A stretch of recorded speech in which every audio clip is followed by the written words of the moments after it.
On behalf of the board and all Rice people, welcome to you to this this very, very special day. This is a great day for Rice and for the Houston community more broadly.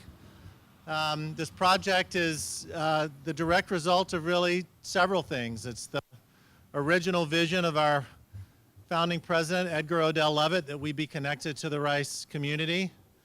It's the commitment of Houstonians to be involved with Rice. It's the commitment of the Glasscocks to help establish the School of Continuing Studies. And then most recently, obviously, it's the coming together of two great families, the Clarks and the Andersons, to make this beautiful building possible. I'd like to very specifically recognize our most recent board chair, Jim Crownover, who's with us today. Jim, raise your hand. This was a particular project of Jim's and a very important part of our centennial campaign, which we just recently finished. I think it is important to remind ourselves that there would be no Clarke Anderson building but for the Glasscock School. So particularly to Mel and Susie, who are here with us, thank you for your ongoing commitment to the Glasscock School of Continuing Studies. I think finally those of you who know a bit about Rice know that the founding vision of our president, Edgar Odell Lovett, was that Rice would indeed be a very important source of opportunity and learning and knowledge, not just for its own students and faculty and alums, but for the broader community. And the Glasscock School of Continuing Studies is really that symbol. And many of you I know are here today because you in fact have had personal experience with that. So this is not something new for us. It really dates to the very founding of our university, but obviously in many, many ways it's the reaffirmation of that, and in fact a great jumping off point for something bigger and better. I'd like to introduce our president, David LEEBRON. We just finished our board meeting today that finished David's 10th year as our president, and for those of you who have followed Rice and know about David's vision for the second century that's adopted by the board and by the broader Rice community, engagement with Houston, being outward looking, is absolutely central to the way we see the next 100 years for Rice, and many thanks to David for driving us in that direction. Our president, David LEEBRON.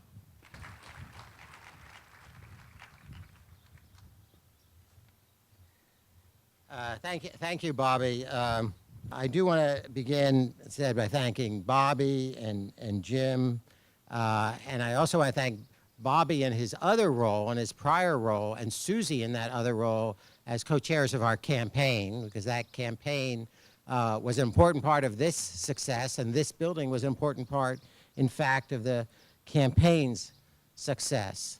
I also want to go back just a little bit in history, and actually before Edgar Odell Lovett to William Marsh Rice, because there's not a lot we know in some ways about exactly what William Marsh Rice envisioned for what was then the Rice Institute. But what we do know is that he envisioned, because this is how he was persuaded, that he envisioned something for the city of Houston. And if there's one point at which we know that William Marsh Rice's vision and Edgar Odell Lovett's vision intersected, it was around this idea that this institute, which became this university, would be something great for the city of Houston. So this is truly an extraordinary day for us, as a little over 100 years later, we put a permanent building on our campus dedicated to the School of Continuing Studies. My wife has a series of kind of values. She's shaking her head and I'm not supposed to mention her. She talks about 3 or 4 Ps. I don't remember what they all are, but I think one of them is like persistence and perseverance. And because that's really what this is about. This is not a project of a 2-year vision or a 3-year vision or a 5-year vision. This is a project of people who had a vision for the School of Continuing Studies and sustained that vision over a very long period of time to make it a reality. And I think one of the other P's must be patience, because if you don't have the patience, it's hard to have the perseverance.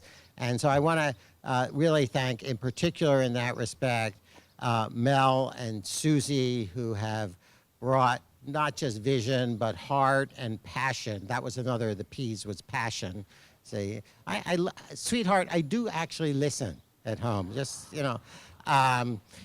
And really to Mel and Susie, thank you, not just for supporting the school and this project, but really bringing the momentum to a vision of the university. And then before I get to the last person, I want to thank all of the donors to this project. I particularly want to thank Linda and Kent and Bob Clarke and the entire Anderson and Clarke families. We're so happy to have all of you here with us today.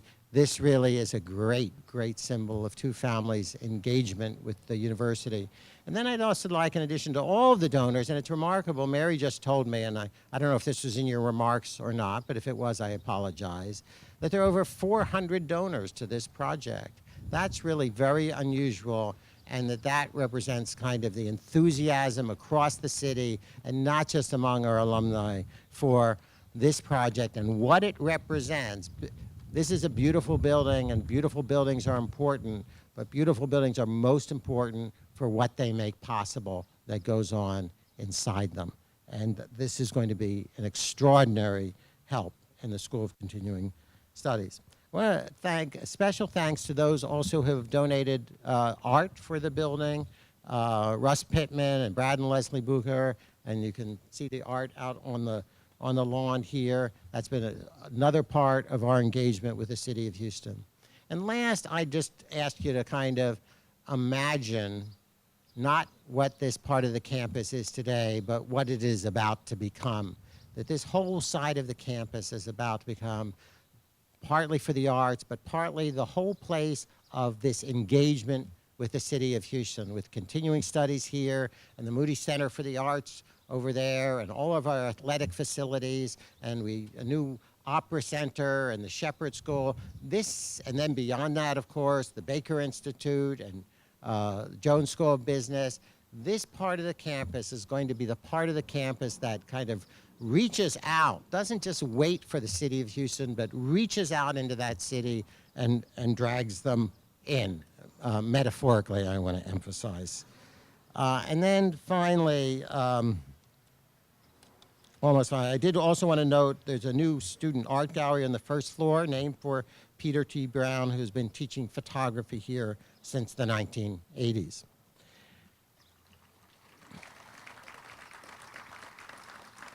And then last but hardly least, it's my job to introduce Mary McIntyre, who's been an extraordinary leader for an extraordinary amount of time, School of Continuing Studies, who really had a vision of what the school should be, what the resources that it needed, and yet, and this is what I really want to emphasize in some respects, and at the same time was a great citizen of the university, not coming into every meeting with the sense of, I'm here to represent continuing studies, but rather, I'm here to represent my piece of the success of the university and what we together can contribute to this university. And so it's my extraordinary pleasure to welcome our extraordinary dean, Mary McIntyre. You know, one of the qualities that I love most about Texans is that when people with a shared dream get together and commit to make that dream a reality, no matter how long and difficult the path may be, you take on that job and you don't give it up till you get it done. This great building uniting Rice and the Houston community is that dream made reality. And I thank all of you who joined with us to make it happen.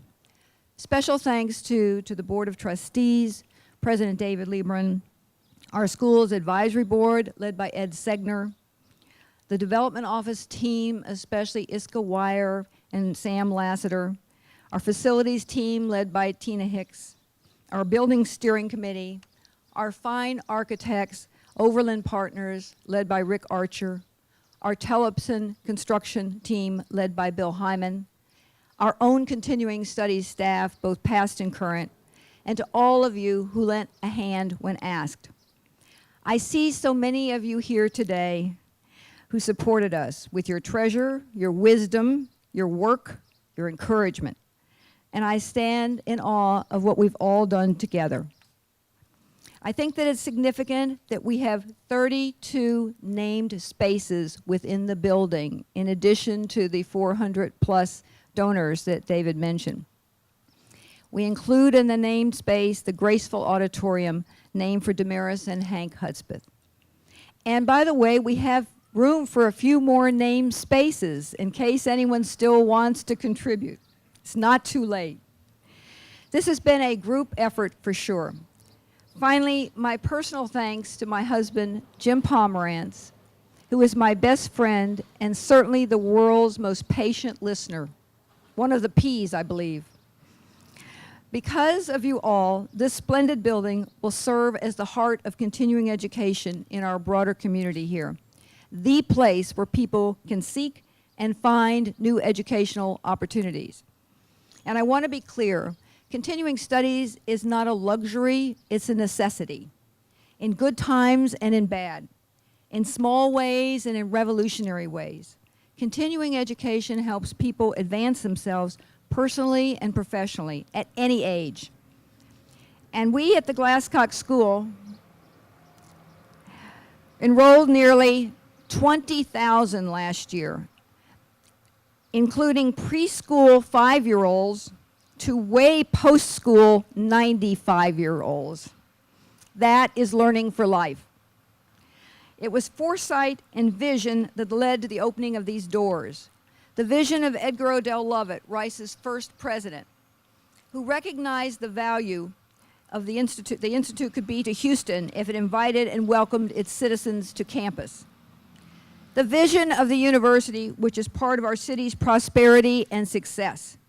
Supporting us in this high endeavor has put Rice in the forefront of continuing education nationally. And I know a lot of my colleagues around the country are a little bit envious about our new building. The vision of Susie and Mel Glasscock, whose support of continuing studies at Rice has ensured our future in the 21st century. We would not be gathered here today without you two. The vision of the Anderson and Clarke families, who have served Rice so ably and loyally over the years. We are honored to have your names on our building. The vision of our dedicated instructors who know your teaching can be even more effective in a modern and welcoming classroom space. The vision of our terrific continuing studies staff. You are the absolute best, and you deserve a workplace worthy of the Rice name. And certainly the vision of our continuing studies students, you who come to us from around the world or around the block. Every day that you learn in this space, you know that you have a place here at Rice University. So let us all celebrate this wonderful accomplishment that will serve generations to come. Here, people's lives will be enriched and transformed. Beliefs will be challenged or upheld. Skills will be honed and broadened. Eyes will be opened and sometimes brought to tears. In this space, many dreams will become a reality, thanks to each and every one of you who made this possible. Now it is my pleasure to introduce two people who have made a tremendous difference in the success of continuing studies, but also in the success of Rice University and in the Houston community. Susie and Mel Glasscock. I want to thank Mary McIntyre for her leadership as Dean of the School of Continuing Studies. She's just been fabulous and fabulous to work with. Today is a fulfillment of her dream for a building for the school. I spoke to her the other night, and I guess I speculated that she was the first one that had the dream. And she said, well, the reason I had this dream was that I was working in the metal building over there. So anyway, it's great to be with her on it, and I hope that everyone is as proud as we are of all that we've accomplished. Having the dream, however, raising the necessary funds, it's not sufficient. Someone has to convert the dream into a tangible structure. And we were very fortunate to have a very talented group of architects and a very competent builder. And I want to express my personal gratitude to Rick Archer and Overland Partners for giving us a beautiful and functional building. And I also want to thank Howard Tellefson and all of his associates at Tellefson's Construction for constructing on time and on budget. And I'm particularly proud that a fellow Aggie, Bill Hyman, was construction superintendent, and I thank him for putting his heart into this project. There's a little part of everyone who's been associated with this project in the walls of this building, but none more so than my beautiful wife, Susie, and so I'll introduce her. As co-chair of the Centennial Campaign, I took a special interest in all the programs, projects, and goals that the university had set forth in the vision for the second century. But it probably won't surprise you to know that this project was my favorite. This is where my heart was. Our support of and our dreams for the School of Continuing Studies have always included an appropriate physical presence, a building where SCS could grow to serve not only Rice University, but the city of Houston. And part of that dream of the building was always been that it would be a community building. You've heard this number before today, but I want to repeat it. We had 400 people donate who made this building possible. That's quite a community. The fact that this is, if I may use the full title, the D. Kent and Linda C. Anderson and Robert L. and Jean T. Clarke Building is the completion of a circle that began over 50 years ago when Kent and Bob and I were undergraduates together at Rice. Mel, Linda, and Puddin joined the circle in the 60s, and our lives have intertwined in so many ways through the years that their generosity should become the naming decision for this building completes the circle and begins a new one. And so it's my great joy to ask two very special friends to come to this ceremony, Bob Clarke, and representing the next generation and the new circle, Clarke Anderson. Thank you. Well, it is such a pleasure for the Andersons and the Clarks to have had a role in the development of this beautiful building, because it truly is a beautiful building. And our congratulations to all of you who had a hand in getting it done. It's just a wonderful example, I think, of how Rice has kept the architectural integrity of this campus throughout its history, while at the same time adding beautiful and functional buildings. As I said at the groundbreaking, it's the Andersons and the Clarks who should be thanking Rice for all the things that have meant so much in the lives of our two families. Most importantly, it brought our two families together in the first place. If it hadn't been for Rice and Hanson College, I would have never met Kent. And despite the fact that he poured water on me and subjected me to all sorts of other indignities when he was a sophomore and I was only a freshman, it was the beginning of a lifelong friendship and a business partnership that has continued today. And that friendship then led to introducing Kent to my sister Linda, and without that, they would not have had their wonderful life together, and there would not have been all these beautiful grandchildren. Rice provided Kent and Clarke and Ellie and me a superior education that set us on the right track in our respective careers. And for me at least, Rice exposed me to real scholarship. But we all know that the real scholar in the Clarke family was Puddin, who was an avid consumer of continuing education and would love to have seen this project completed.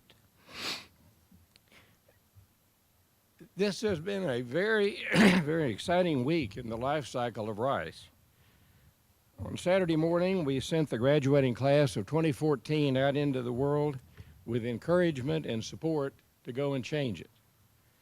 Saturday night, we recognized an outstanding group of honorees, including several alumni who have distinguished themselves and Rice by using their Rice education to achieve outstanding accomplishments in their careers. And today, as we dedicate this building, it is another milestone in the continuing delivery of quality education, not only to Rice alumni, but as David said, to the broader Houston and even beyond Houston community. Thanks so much to Mary McIntyre for her leadership in building this most successful enterprise, and to Susie and Mel Glasscock for their leadership and support, for without it, the Glasscock School could not have risen to such heights. And thanks also to the Glasscocks for their countless other contributions to Rice over the years, for which they received Rice's highest honor, the gold medal, last Saturday night. So we are much gratitude for what Rice has meant to us. And when the opportunity was presented to help make this building a reality, it was a very easy decision. Both our families are so pleased to have been able to play a part in bringing it to fruition. And now I will turn this over to my nephew, Clark Anderson. My father has told me that the two honors he's most proud of are serving on Rice's Board of Trustees and serving on the board of Houston Endowment. As a banker who made a career serving the Houston community, my father has always had a strong sense of duty, perhaps even an obligation, to give back to help a city that opened its doors and created a world of opportunity. As a kindergarten teacher from Hobbs, New Mexico, by way of the University of Oklahoma, my mother was initially concerned about moving to such a big city filled with so many Longhorns. But she quickly discovered just how friendly Houston was and what a great place it would be to raise a family. And Rice has always had a very special place in my father's heart. Not only did he receive an outstanding education for free, he met countless number of friends and business partners through Rice. None more important to the Anderson family than Bob Clarke, my father's sweet mate at Hanson, and a friendship that was so sincere and genuine that Bob even felt comfortable introducing him and playing matchmaker with his younger sister. So times must have changed over the last 50 years, because while I did meet my wife at Rice, Ellie, and I also made some great friends while I was an undergrad at Hanson, I don't quite ever recall feeling like I was ready to set any of them up with my sisters. As I was preparing these remarks, I was reflecting on all of the key values that my parents worked tirelessly on instilling into my sisters and me, such as the value of education and hard work and fellowship and philanthropy. And this is what made this building and this project so meaningful to the Anderson family. It's a gift of education and to lifelong education of that. It's a gift to Rice, and it was an opportunity to be a part of a building and a campus that my father has been so involved in helping and shape through his many years on the Building and Grounds Committee. And it's a gift beyond just Rice, as we've heard. It's a gift to the city of Houston. It's a gift that we were able to make jointly with the Clarke family, and it was a gift that we were able to make during the centennial celebration and in my father's golden anniversary year. And it was a gift that we were able to make with Susie and Mel Glasscock, who have been friends of my parents and friends of the family for so many years. As you've heard, my dad and Susie were classmates at Rice. And Susie, you've gone above and beyond at being a kind and loyal friend, especially in these last few years. And you've been a pillar of support when we've needed you. I'd also like to take a moment to thank Bucky Allshouse, the co-chair of the Centennial Campaign, and a man that my father so deeply enjoyed serving with on so many years, for Bucky's advice and guidance while we were making this gift. On behalf of my father and I, thank you, Rice, for helping us find our wives. And on behalf of the Anderson family, thank you for helping us. Thank you for helping shape all of us and providing us with so many dear friends. We're honored to be a part of this building and a university that will educate and inspire us to live our lives with no upper limit. You're